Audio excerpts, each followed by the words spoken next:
Good evening दोस्तों, स्वागत है आपका मेरे अगले ट्यूटोरियल में एडोब एनिमेट के। दोस्तों स्वागत है आपका मेरे चैनल लर्न विद अंक, और जिसकी हमारी टैगलाइन है 30 मिनट्स ऑफ योर डे। दोस्तों 30 मिनट्स ऑफ द डे, इसका मीनिंग यही है कि पता नहीं है आपने पूरे दिन में कोई भी प्रोडक्टिव काम किया है कि नहीं किया, लेकिन इतना मैं बता सकता हूँ कि आप मेरे साथ चलते रहेंगे तो 10 मिनट हमारा जो ट्यूटोरियल्स रहेगा वो 10 मिनट का रहेगा। प्रैक्टिस में आपके हार्डली 20 मिनट्स मान के चलेंगे, और 30 मिनट्स में अगर आप ऐसी कोई स्किल सीख पाते हैं जिसमें आपको लर्निंग के साथ में अर्निंग भी होती है, कुछ समय के बाद में आप नियरली अबाउट 1.5 मंथ के बाद में अगर आप ये इन ट्यूटोरियल्स को फॉलो करके और अच्छे से प्रैक्टिस करके अगर आप करेंगे तो आप एक बहुत ही अच्छी एनिमेटर की जॉब भी ले सकते हैं। हम इसमें बेसिक टू एडवांस सारी चीज़ें कवर कर रहे हैं। बहुत सारे ट्यूटोरियल्स अवेलेबल हैं ऑलरेडी, लेकिन मेरे ट्यूटोरियल में यही खास बात है कि अगर आपने इवन एडोब का कोई भी टूल नहीं छुआ है, कोई भी टूल अगर टच नहीं किया है, तो भी आप इसको काम कर सकते हैं। दोस्तों अब देखिए, जैसे कि एडोब एनिमेट में हमने अब तक की जो भी ट्यूटोरियल्स देखे हैं, अभी मैं इसको अभी कुछ नहीं करता हूँ, सेव नहीं करता हूँ। अब जैसे कि ऐसे हमने देखा था कि क्रिएट न्यू में मैंने आपसे बोला था कि आप क्रिएट न्यू कर दीजिए, ओके।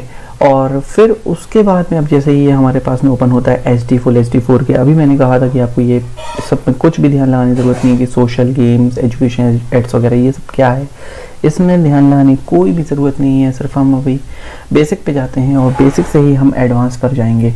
और यहाँ पर ये HD का ये बाय डिफ़ॉल्ट यहाँ पे सिलेक्ट रहता है, और इसके बाद में ये यहाँ पर मैं क्रिएट कर देता हूँ।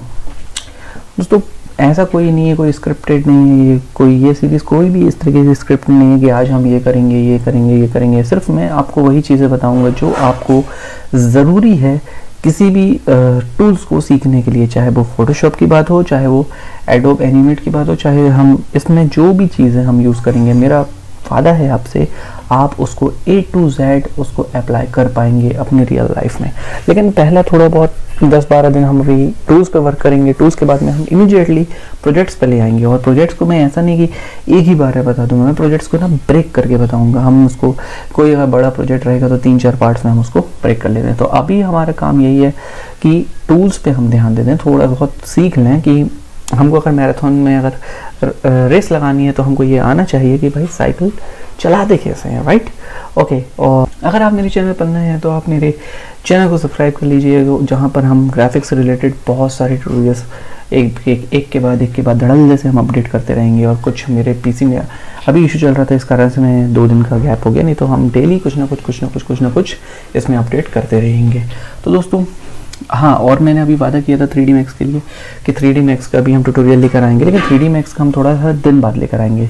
अभी मैं सुझा रहा हूँ कि अभी अपन एडोबी पे हाथ पूरा जमा लें एक तरीके से, ठीक है। अब देखिए, जैसे कि यहाँ पर मैं यहाँ जाता हूँ, ये मैंने अभी सिलेक्शन टूल देख ही लिया था।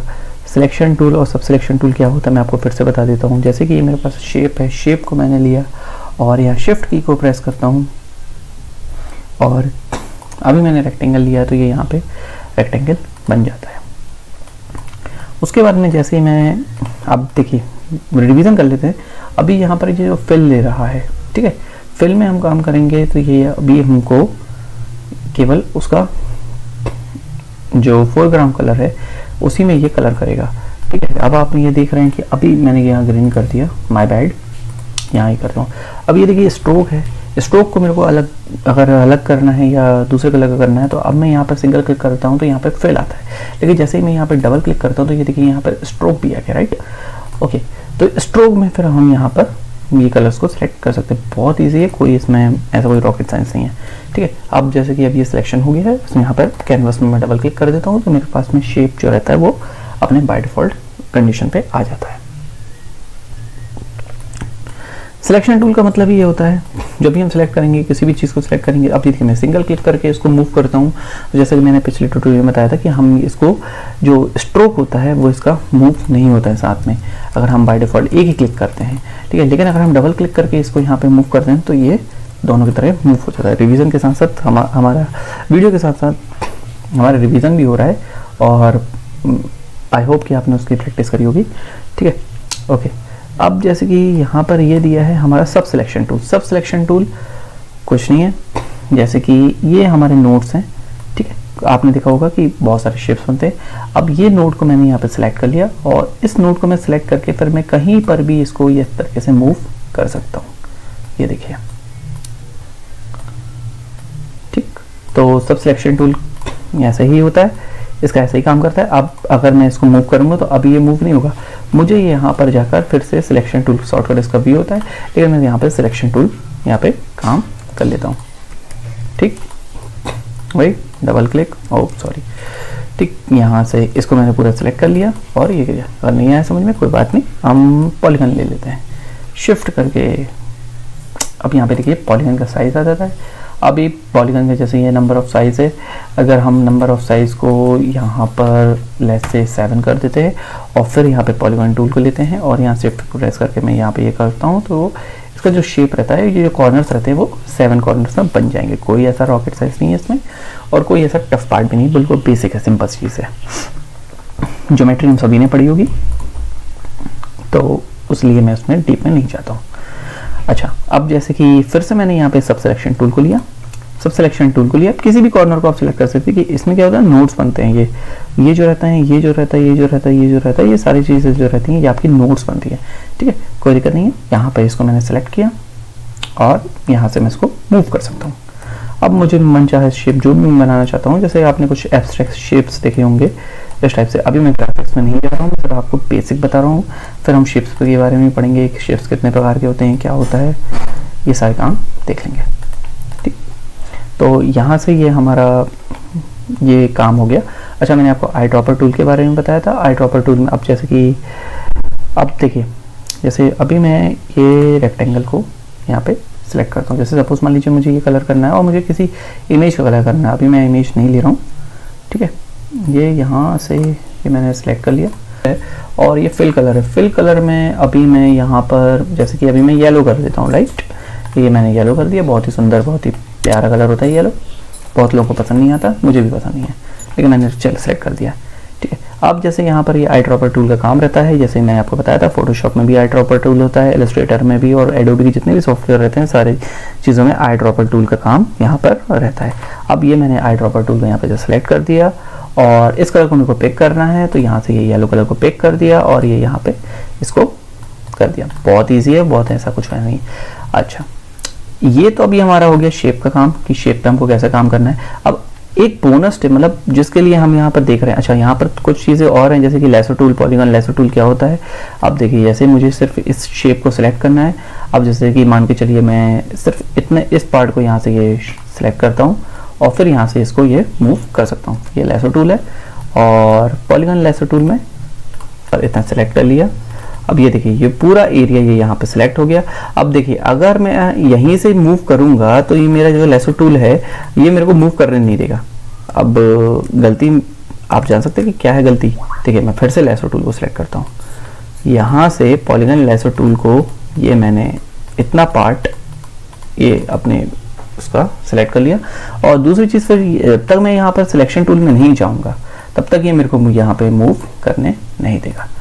तो आई ड्रॉपर टूल भी हमने देख लिया, किसी इमेज से आपको कैसे कलर सेलेक्ट करना है वो भी हम कर सकते हैं। और अभी प्रोजेक्ट से जब हम प्रोजेक्ट पे काम करेंगे तो बहुत सारे प्रोजेक्ट्स पे हम ये काम करेंगे और चीज़ों को देखेंगे। अब दोस्तों देखिए, बहुत हो गया ये 2D टाइप का, तो बहुत सारी चीज़ें हो गई। अब मैं आपको यहाँ पर बता रहा हूँ एडोब एनिमेट की पावर क्या होती है। अभी छोटा सा एक आपको डेमो दे रहा हूँ कि एडोब एनिमेट आपको क्यों सीखना चाहिए। और बहुत सारी चीज़ें आपने देखी होंगी, 3D जो शेप्स तो रहते हैं 3D तरीके से कैसे मूव करते हैं।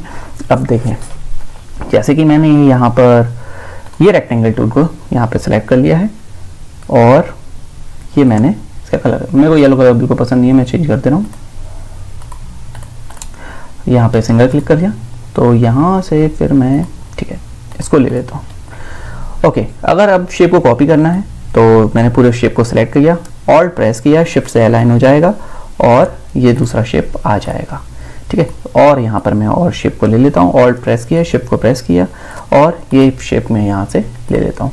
अच्छा, फिल कलर को मैं थोड़ा सा चेंज कर देता हूँ ताकि आपको जो मैं बता रहा हूँ वो बहुत अच्छे तरीके से मिले सीखने के लिए, ठीक है।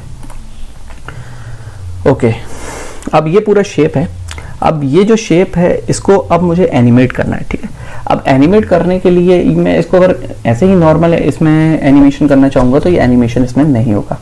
पूरे शेप्स को मैं यहाँ सेलेक्ट कर लेता हूँ, राइट क्लिक करता हूँ और फिर इसके बाद में कन्वर्ट टू सिंबल टूल पे मैं यहाँ पर ये क्लिक कर देता हूँ। नेम अभी मैं उसका सिंबल ही रखना चाहता हूँ और मैं आपको रिकमेंड करता हूँ यहाँ पर हमको बटन ग्राफिक्स ये अभी ऑप्शन है, लेकिन अभी हम इसको केवल मूवी क्लिप ही नाम जो है इस पे ये बाय डिफॉल्ट इसको सिलेक्ट रहने देते हैं। अब ये हमने मूवी क्लिप पे यहाँ पे इसको सिलेक्ट रहने दिया। ये जो टाइमलाइन है, टाइमलाइन को मैं थोड़ा सा यहाँ पर, ये टाइमलाइन क्या होती है मैं आपको एक डिटेल वीडियो लेकर आऊंगा कि टाइमलाइन में कैसे काम करा जाता है। अभी सिर्फ आप समझ लीजिए टाइमलाइन में यहाँ पे जस्ट मैं क्लिक कर देता हूँ। अब टाइमलाइन में यहाँ पे जाके मैं राइट क्लिक करता हूँ और राइट क्लिक करने के बाद सॉरी यहाँ पर मैंने ये क्लिक किया और फिर मैंने यहाँ पे ये F5 प्रेस कर दिया, कीबोर्ड में F5 जो की रहती है उस पर प्रेस कर दिया, तो ये मेरे को यहाँ पर एक टाइमलाइन बन गई।